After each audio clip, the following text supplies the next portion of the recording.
Everyone, welcome back to maths try hard. और आज के सेशन में हम लोग कोई भी जेई एडवांस जेई मेन का क्वेश्चन सॉल्व नहीं करेंगे। आज हम लोग सॉल्व करेंगे एक फॉरेन यूनिवर्सिटी के अंडर ग्रेजुएशन एग्जाम का मैथमेटिक्स, जो कि एक बहुत ही प्यारा सा क्वेश्चन है। तो चलो शुरू करते हैं, सॉल्व करते हैं। और ये थोड़ा सा बहुत लेंदी सवाल है, तो मैं चाहूंगा कि पूरे फोकस से देखना ताकि तुम्हें बार बार रिवाइंड वगैरह ना करना पड़े। तो ये पुटनम एग्जामिनेशन का सवाल है। मैं पुटनम के बारे में बता देता हूँ। Putnam is a under graduation exam for in USA and Canada, ठीक है, जो कि लिया जाता है। तो ये वहां का सवाल है, ठीक है। तो शुरू करते हैं क्वेश्चन को। Determine all the positive integer n for which there exist positive integer A B C satisfying the above equation, जो कि इस इक्वेशन को सेटिस्फाई कर दे, ठीक है। क्वेश्चन देखने में बहुत आसान लग रहा है, अभी मैं सॉल्यूशन बताऊंगा तो तुम बोलोगे क्या है सर, ये क्या है मतलब। चलो शुरू करते हैं। तो शुरू करने से पहले मैं तुम्हें एक बता रहा हूँ कि एक लड़के का जिसका एक जनरल आईक्यू होता है वो उस क्वेश्चन को कैसे अप्रोच करता है। तो इक्वेशन क्या है तुम्हारा, 2a की पावर n प्लस 3b की power n is equal to 4c की पावर n, ठीक है। तो जो जनरल लड़का होता है वो n इक्वल टू 1 रखेगा। बोलेगा सर n इक्वल टू 1 रखने पे ये 2a plus 3b is equal to 4c आ जा रहा है, ठीक है। और ये सर सेटिस्फाई हो जाएगा कब, जब ए बी और सी की जो वैल्यू है, अगर हम लोग किसके इक्वल कर दे, 1 2 2 के इक्वल कर दें। कैसे, देखो जब हम लोग ए बी सी की वैल्यू को एन को 1 के इक्वल कर देंगे और ए बी सी के वैल्यू को 1 2 2 कर देंगे, तो तुम यहाँ पे देखो 2 times of 1 plus 3 times of 2 is equal to 4 times of 2, जो कि इक्वल टू 8 आता है। सेटिस्फाई कर गया कि नहीं कर गया। तो ये जो है एक कॉमन इंसान का दिमाग सोच सकता है, लेकिन ऐसे कितना क्वेश्चन करोगे, कितनी एन की वैल्यू डालोगे, 1 2 3 4 5 6 इन्फिनिटी है भाई, डाल ही नहीं सकते हो, डाल ही नहीं सकते हो, ठीक है। तो अब मैं तुम्हें एक बहुत ही अच्छा सा एक थ्योरम बताता हूँ, जो कि शायद ही तुमने सुना होगा, ठीक है। अगर सुना है तो बहुत अच्छी बात है। थ्योरम सेज कि x की पावर n प्लस y की power n is not equal to z की पावर n, अगर n जो है वो 3 से बड़ा या बराबर है तो। ये थ्योरम तुमने सुना है, कमेंट में बताना मुझे, ठीक है।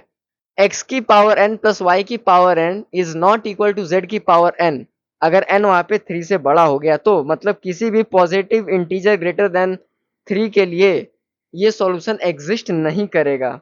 तुम बोलेगे भैया ये कौन सा थ्योरम है, तो मैं बता दे रहा हूँ। इस थ्योरम को या इस कह सकते हो कि इस मतलब इस सिद्धांत को किन्होंने दिया था, इस सिद्धांत को दिया था Pierre, okay, Pierre de Fermat ने, ठीक है। इस सिद्धांत को दिया था पेरी डी फॉर्मेट ने, ओके। तो ये सिद्धांत शायद ही तुमने सुना होगा, और इसको 1670 में दिया गया था, जो 90s के समय में प्रूव हो गया था, ठीक है। तो ये एक सिद्धांत है कि एक्स की पावर एन प्लस वाई की power N is not equal to Z की पावर एन, अगर एन जो है वो 3 से बड़ा या बराबर होता है तो। यहाँ तक तो समझ में आ रहा है। मतलब इसी का यूज करेंगे इस क्वेश्चन में, इसी का यूज करेंगे बोलो इस क्वेश्चन में।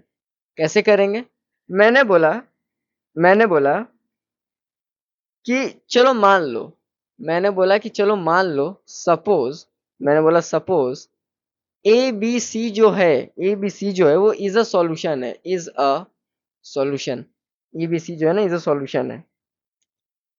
तो अगर मुझे ये प्रूव करना है, और मैंने एक कॉन्ट्रडिक्शन लिया ना, मैंने एक कंजेक्टर लिया है, ठीक है, कंजेक्टर। मैंने कंजेक्टर लिया, कंजेक्टर मैंने क्या लिया है, कंजेक्टर मैंने क्या लिया है, तो कंजेक्टर मैंने लिया है कि there is a no solution, there is a no solution. मतलब मैंने ये कहा कि कोई सॉल्यूशन नहीं है। कंजेक्टर का मतलब होता है मैंने एक स्टेटमेंट कहा, मैंने एक स्टेटमेंट कहा कि कोई भी सॉल्यूशन नहीं है। और तुम कह रहे हो तो इसको अगर नो सॉल्यूशन है, इसको अगर गलत करना है तो तुमको इसका कॉन्ट्राडिक्शन देना पड़ेगा, तो तुमको इसका कॉन्ट्राडिक्शन देना पड़ेगा। मैंने कहा कि ये जो तुम्हारे पास इक्वेशन है, ये जो डब्बा सा इक्वेशन है, इसका कोई भी सॉल्यूशन नहीं है। लेकिन तुम बोल रहे हो सॉल्यूशन है। आप ये कैसे कह सकते हो कि सॉल्यूशन नहीं है, तो तुम उसके लिए क्या करोगे, तुम उसके लिए एक सबसे पहले बोलोगे, एक उसका कॉन्ट्राडिक्शन निकालोगे। तो कॉन्ट्राडिक्शन कैसे निकालोगे, तुमने बोला कि मैंने मान लिया कि ये स्टेटमेंट है, मैंने मान लिया कि एबीसी जो है वो इसका सॉल्यूशन है। अब यहाँ से हम लोग क्या करेंगे, यहाँ से हम लोग कॉन्ट्राडिक्शन को डिराइव करेंगे, ठीक है, कॉन्ट्राडिक्शन को डिराइव करेंगे। यहाँ से हम लोग कॉन्ट्राडिक्शन कॉन्ट्राडिक्शन, ठीक है, कॉन्ट्राडिक्शन हम लोग यहाँ से डिराइव करेंगे। ओके, कॉन्ट्राडिक्शन क्या डिराइव करेंगे, मैंने बोला कॉन्ट्राडिक्शन हम लोग ऐसे डिराइव करेंगे कि देयर, मतलब तुम समझ रहे हो, कोई भी एबीसी नहीं होगा। मतलब मान लेते हैं, देखो उसको एक इजी स्टेप में समझने के लिए तुम समझो कि मैंने बोला कि 3 नंबर हैं ए बी सी। मैंने बोला कि ए बी और सी जो है वो 3 नंबर हैं। वो वहाँ वहाँ मैंने शॉर्ट में लिखा था ना, यहाँ शॉर्ट में लिख देता हूँ वरना तुम लोग कमेंट करोगे कि सर ये बड़ा वाला ए बी सी क्या है। ठीक है, मैंने मान लिया कि ए बी सी 3 नंबर है और इन तीनों नंबर की खासियत ये है कि ये तीनों आपस में रिलेटिवली प्राइम है। रिलेटिवली प्राइम का मतलब तो समझ रहे हो ना मेरे भाई। तो अगर हम लोग दिखा दे कि इनका एक कॉमन फैक्टर है, अगर हम लोग ये दिखा दे कि इनका एक कॉमन फैक्टर है और ये तीनों आपस में रिलेटिवली प्राइम है, तो क्या कॉन्ट्राडिक्शन डिराइव नहीं हो जाएगा। तुम बोले हाँ सर हो तो जाएगा। अब दिक्कत ये है कि सर कि करेंगे कैसे, मैं बता रहा हूँ करेंगे कैसे। मैंने बोला कि डी जो है वो ग्रेटेस्ट कॉमन डिवाइजर है किसका, ए बी और सी का। ए बी और सी का ग्रेटेस्ट कॉमन डिवाइजर है डी। तो मैंने कहा x जो होगा वो a बाई डी हो जाएगा, y जो होगा वो b बाई डी हो जाएगा और z जो होगा वो c बाई डी हो जाएगा। यहाँ तक क्लियर है। मैंने माना है, ये एजम्पशन है मेरा। अब इसको एक काम करो, इसको कर दो सब्सटीट्यूट। सब्सटीट्यूट सब्सटीट्यूट कहाँ करोगे, ओरिजिनल इक्वेशन में करोगे। ओरिजिनल इक्वेशन क्या था, 2x n plus 3y n equal to 4z n। ठीक है, अरे भाई मैंने एबीसी को एक्स वाई जेड कर दिया यार, कोई दिक्कत तो है नहीं। ठीक है, अब यहाँ पे x की वैल्यूज को सब्सटीट्यूट कर दो, एक्स वाई जेड की वैल्यू को सब्सटीट्यूट कर दो। तो तुमने किया 2 times of a by d की power n plus 3 times of b by d की power n is equal to 4 times of c by d की पावर n। ठीक है, तुमने ये कर दिया। लेकिन एक काम करो, एक काम करो कि तुम ये वाला स्टेप मत लिखो। ठीक है, तुम ये वाला स्टेप मत लिखो, उसको लिख सकते हो लेकिन उसको लिखने की जरूरत क्या है, उसको लिखने की जरूरत क्या है। तुम वहां पे लिख दो 1 बाई डी की power n times of 2a की पावर n प्लस 3b की पावर n। अब तुम बोलोगे सर ये आपने कैसे लिख दिया, मैं बता रहा हूं ये मैंने कैसे लिखा। मैं बता रहा हूं ये मैंने कैसे लिखा। मैंने मान लिया कि ये कॉमन फैक्टर है 1 बाई डी की पावर n। ठीक है, और उसको मैंने मल्टीप्लाई कर दिया 2a की पावर n प्लस 3b की पावर n से। ठीक है, वो मैंने इक्वेशन यहाँ पे लिखा था ना, 2 times of a by d की पावर n, ठीक है, plus 3 times of b by d की power n is equal to 1 by d की power n 2 times of a की power n plus 3 times of b की power n। ये मैंने लिखा था ना। तो ये वाला मैंने कैसे लिखा, ये वाला मैंने इस तरह से लिखा कि मैंने मान लिया कि एक कॉमन फैक्टर है, एक कॉमन फैक्टर है 1 बाई डी की पावर n।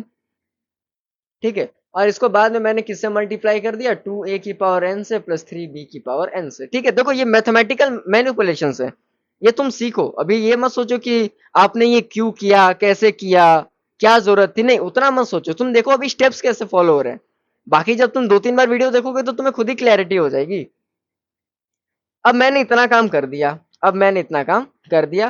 ठीक है, अब मैं यहाँ से एक चीज बोल सकता हूँ, अब मैं यहाँ से एक चीज बोल सकता हूँ कि सिंस, देखो मैं तुम्हारे लिए इतना लिख रहा हूँ, इतनी इंग्लिश लिख रहा हूँ, सिंस ए बी सी जो है is a solution, is a solution. अब तुम बोलोगे सर ये सॉल्यूशन कैसे, तो देखो यार तुम्ही ने यहाँ पे बोला था, ठीक है, तुम्हें यहाँ पे माना था कॉन्ट्राडिक्शन देने के लिए।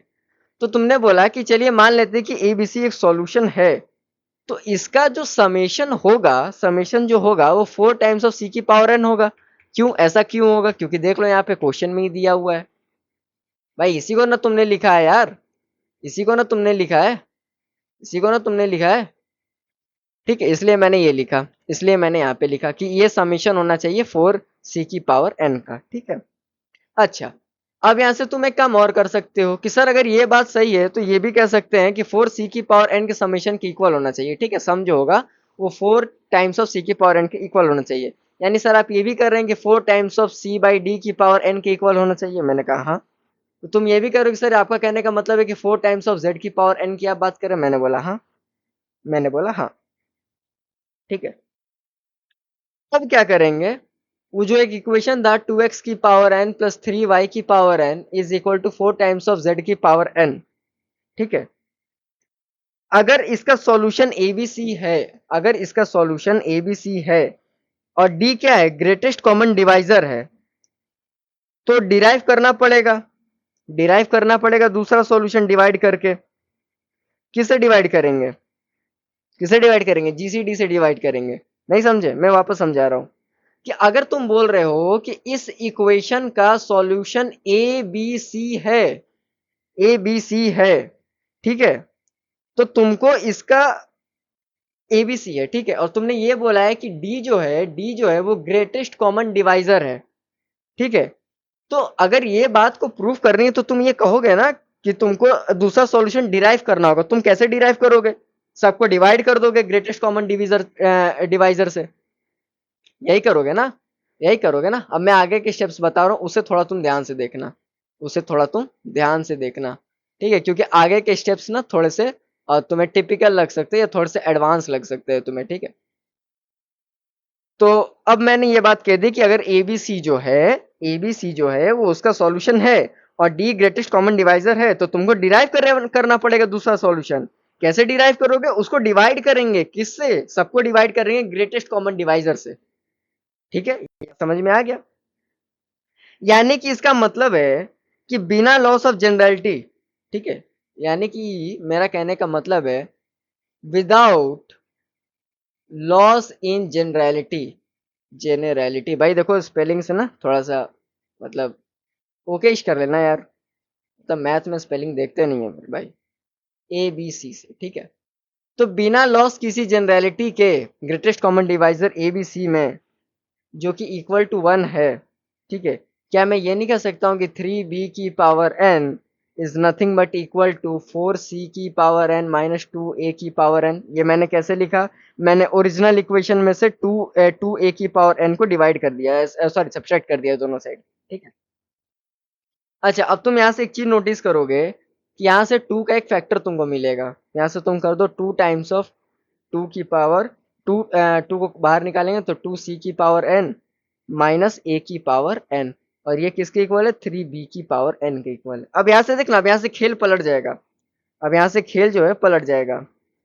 अच्छा, अगर हम 2 को बताओ, अगर हम इधर ट्रांसफर कर दें, इधर ट्रांसफर कर दें, अगर हम ट्रांसफर कर दें, यानी मैं ये कह दूं कि 2c की पावर n माइनस a की power n is nothing but equal to 3b की पावर n बाई 2, इसका मतलब क्या है कि 3b की पावर n बाई 2, ये इसका मतलब ये है कि 3b की पावर n को 2 से डिवाइड करने पे कोई एक नंबर आना चाहिए, जैसे 1 2 3 4 5 6 7 ऐसा आना चाहिए, लेकिन 2 3 को डिवाइड कर नहीं पाएगा, 2 3 को डिवाइड कर नहीं पाएगा, 2 एक प्राइम नंबर है, 2 एक प्राइम नंबर है, 2 एक प्राइम नंबर है, 2 3 को डिवाइड कर नहीं पाएगा, यानी 2 जो होगा उसको बी एन को डिवाइड करना पड़ेगा, तभी नंबर जो होगा 1 2 3 4 5 6 इस तरह से आएगा।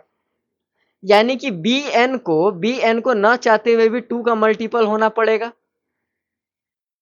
मेरी बात तो समझो, अगर 2c की पावर n माइनस a की पावर n जो है वो 3b की पावर n बाई 2 है, ठीक है, और उसका आंसर 1 2 3 4 5 नेचुरल नंबर में आना चाहिए, तो उसको डिवाइड होना होगा, उसको पूरा, उसको मतलब 2 का फैक्टर होना पड़ेगा। अब 3 तो 2 का फैक्टर है नहीं, 3 तो 2 से डिवाइड नहीं होगा ना, यानी इसका मतलब है कि b की पावर n को 2 से डिवाइड होना पड़ेगा, और b की पावर n को अगर 2 से डिवाइड होना पड़ेगा तो इसका मतलब ये भी है कि b की पावर n को 2 का मल्टीपल होना पड़ेगा, 2 का मल्टीपल होना पड़ेगा मतलब उसको 2k के फॉर्म में होना पड़ेगा। यहां तक बात क्लियर है? जी सर क्लियर है, यहां तक बात आपकी एकदम क्लियर है। मैंने बोला गुड, ठीक, मैंने बोला गुड। काम करो कि b की पावर n 2k है ना, उसको सब्सटीट्यूट कर दो। अब तुमने सब्सटीट्यूट किया तो तुम्हें मिला 2a की पावर n प्लस 3, b की पावर n को क्या लिखेंगे, 2k की power n is equal to 4c की पावर n, ठीक है, ठीक है। एक काम करो, यहां से काम करो कि 2a की पावर n को कर दो 4c की power n minus 3 times of 2k की पावर n, या ये तो लिख सकते हैं ना, मैंने दोनों तरफ सब्सट्रैक्ट कर दिया है k टर्म, ठीक है, और उसके बाद मैंने पूरे इक्वेशन को 2 से डिवाइड कर दिया है, ठीक है, ठीक है।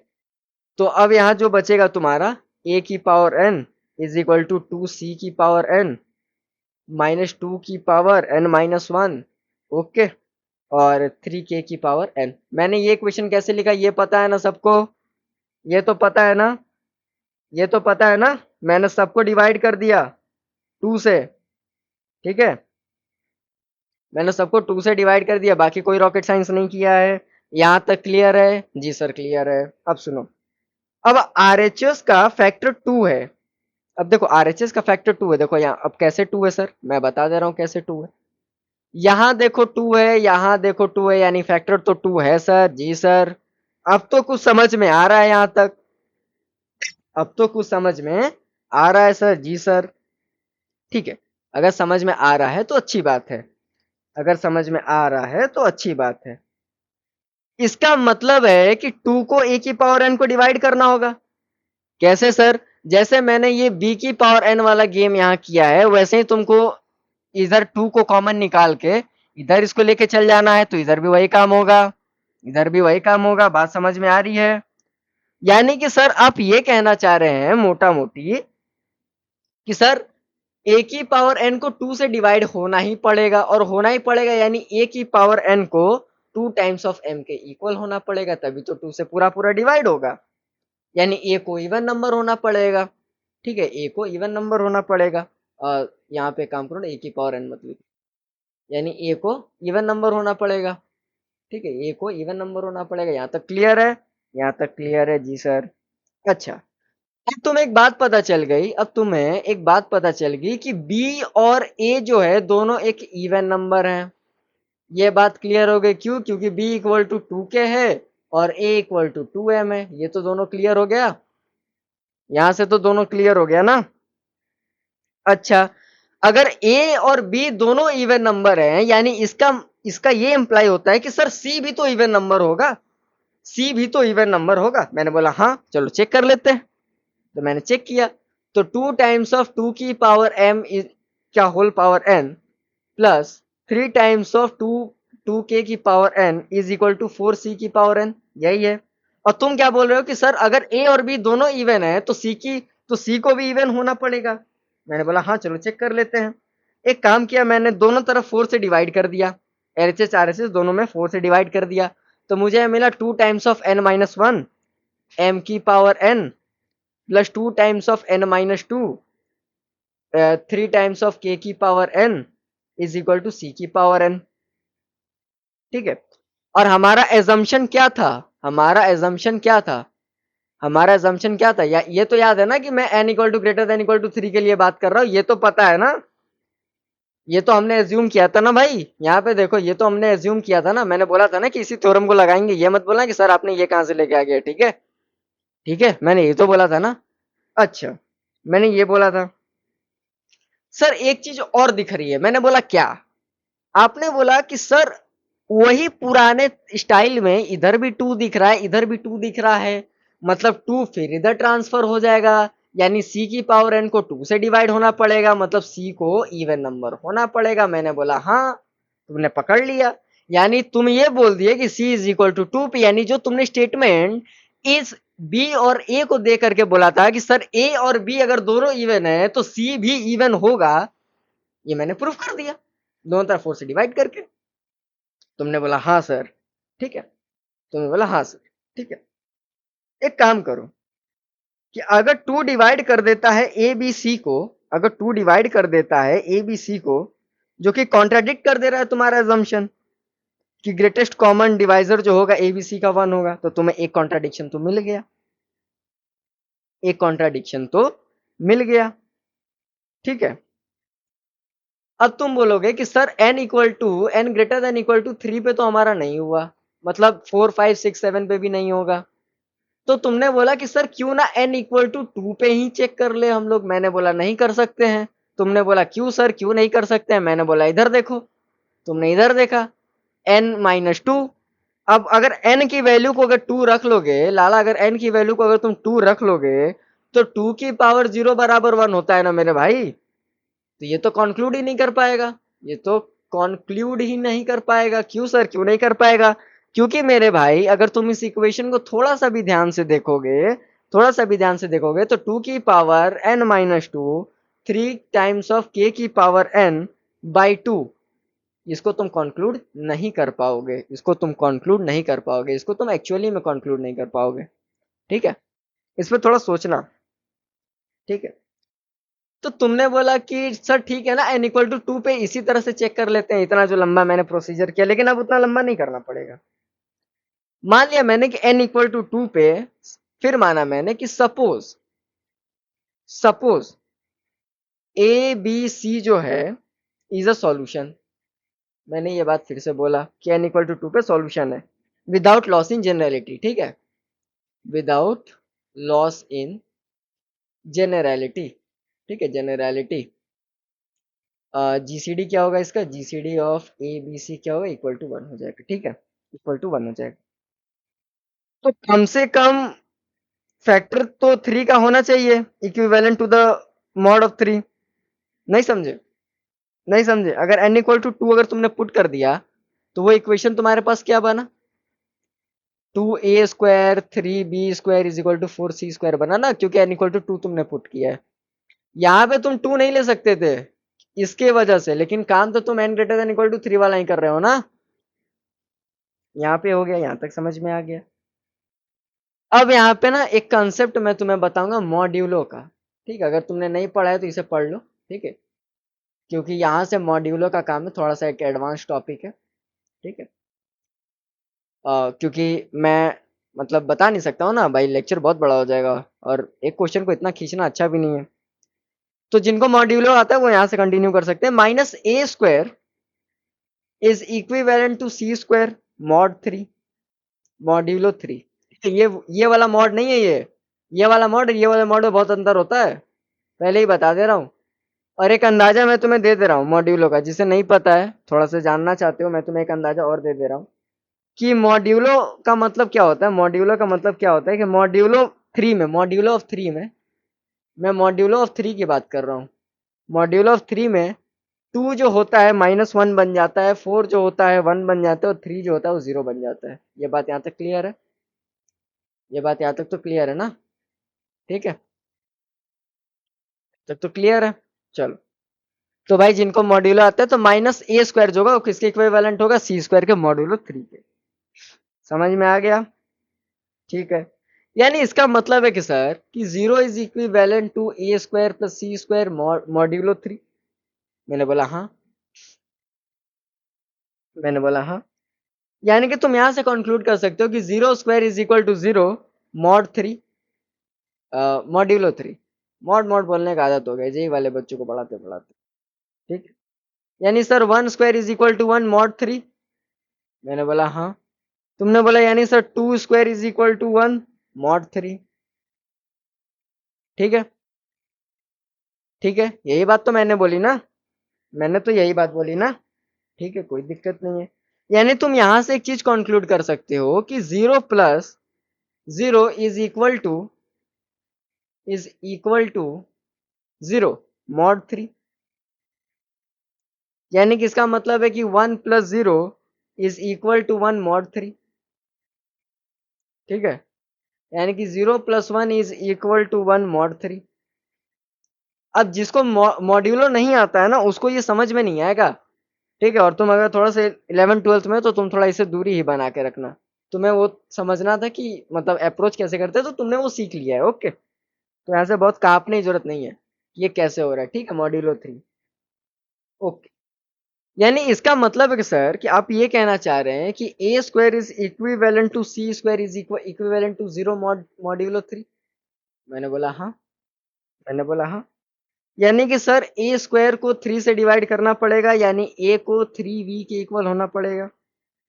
यानी सर c² को भी 3 से डिवाइड होना पड़ेगा, यानी c को भी जो है वो 3 टाइम्स ऑफ u के इक्वल होना पड़ेगा, ठीक है। मैंने बोला हाँ। कैसे कंक्लूड किया, देखो ये मॉड्यूलो का कॉन्सेप्ट है, यहाँ से मॉड्यूलो का कॉन्सेप्ट आ जाएगा, ठीक है, यहाँ से मॉड्यूलो का कॉन्सेप्ट आ जाएगा, जो कि एक अलग कॉन्सेप्ट है, ठीक है, कभी मैं इसके ऊपर डिस्कशन भी कर लूंगा, ठीक है। यानी कि सर आप ये बोलना चाह रहे हैं कि 3b² जो होगा वो 4c² माइनस 2a² होगा। मैंने बोला हाँ। यानी कि सर आप ये बोलना चाह रहे हैं कि 4 times of 3u² minus 2 times of 3v² होगा। मैंने बोला हाँ। मैंने क्या किया है, मैंने इस a और c के वैल्यू को ना पीछे ले जाके पटक दिया और कुछ नहीं किया, ठीक है। तुमने बोला हाँ। तो मैंने बोला अब सर, मैंने बोला ठीक है आगे देखो। अब तुमने डिवाइड कर लिया है तो ये हो जाएगा 3 times of 4u² -3 times of 2b²। तुमने बोला हाँ। यानी कि सर इसका मतलब है कि b² भी 3 से डिवाइड होगा, यानी कि b भी जो है वो 3 का मल्टीपल होना होगा, यानी b is equal to 3 times of w होना पड़ेगा। मैंने बोला हाँ। और मैंने एक बात और बोला कि अगर 3 जो है डिवाइड कर देता है, 3 जो है ग्रेटेस्ट कॉमन डिवीजन है, 3 अगर डिवाइड कर देता है ए बी सी को, तो ये कॉन्ट्राडिक्ट हो गया। यानी एजम्पशन जो कि हमने पहले भी लिया था कि greatest common divisor A B C equal to 1 है, वो तो कॉन्ट्राडिक्ट कर गया। यानी नो सॉल्यूशन होगा। नो सॉल्यूशन होगा किस पे? n इक्वल टू 2 पे। और कोई सॉल्यूशन तो वैसे भी नहीं था, n greater than equal to 3 पे। यानी इसका n इक्वल टू 1 जो होगा यही ओनली सॉल्यूशन होगा। ठीक है, देखिए ये कितना प्यारा क्वेश्चन था। वेल, अगर वीडियो पसंद आता है तो वीडियो को लाइक करना, शेयर करना, सब्सक्राइब करना। ठीक है, हमारे चैनल पे नए हो तो भाई चैनल को थोड़ा एक्सप्लोर करो यार, ठीक है। देखो आज मैंने कितनी सारी बातें बताई है, तो इसका बस एक ही है, n इक्वल टू 1। बाकी क्यों है, कैसे है, देखो ये सारी इतनी मैंने रामायण करके तुम्हें बता दी है। ठीक है, तो वेल, अगर वीडियो पसंद आता है वीडियो को लाइक करो, शेयर करो, सब्सक्राइब करो। अगर नहीं जुड़े हो तो हमारे मैथ्स टाइयार्ड के टेलीग्राम चैनल से जुड़ जाओ, लिंक बायो में है मेरे चैनल के। ठीक है, ब्रेन ट्विस्टिंग क्वेश्चन देखो, आज मैंने वाकई में एक तुम्हें brain twisting question smart technique के साथ सिखाया है। ठीक है, तब तक के लिए keep learning and keep exploring. Bye bye.